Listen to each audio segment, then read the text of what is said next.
Our planning commission is being reorganized to make it an effective body to speed up the country's growth, and the fifth five-year plan is being revised with a view to making it less rigid than it was before. Our Minister for Planning is very particular to give a new direction to planning in order to fulfill the promises given to the people to remove poverty. An attempt is also being made to improve the working of the machinery of planning. In this connection, I would like to emphasize that if we want the participation of the people in the planning and give planning a real meaning, it is necessary that our planning efforts must be to improve the living conditions in rural areas. The Green Revolution is only a beginning, and the new methods in agriculture have to be extended to other areas.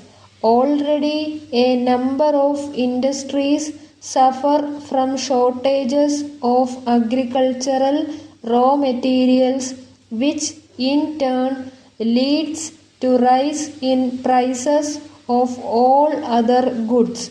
It is therefore necessary to give high priority to increase the production of agricultural raw materials. With increase in farm income, the spending power of farmers will increase, and the demand for a variety of industrial products like cycle radios will increase. Improvement in agriculture will also arrest the shift of population from villages to urban areas, which in turn creates problems of housing, health, transport, industrial unrest in cities, etc. The government of Tamil Nadu has already made a beginning in this direction by giving liberal assistance for starting industries in backward rural areas. Another aspect of our planning is that it has failed to generate enough employment to absorb even the increase in labor force. The unemployment problem is becoming more and more acute. It is therefore natural that employment should receive the highest priority of planners. This aspect has to be viewed also from the point of annual increase in our population.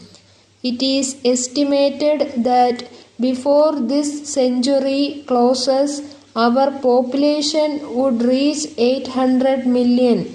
In the face of these hard realities, industrial growth is the only need of the hour.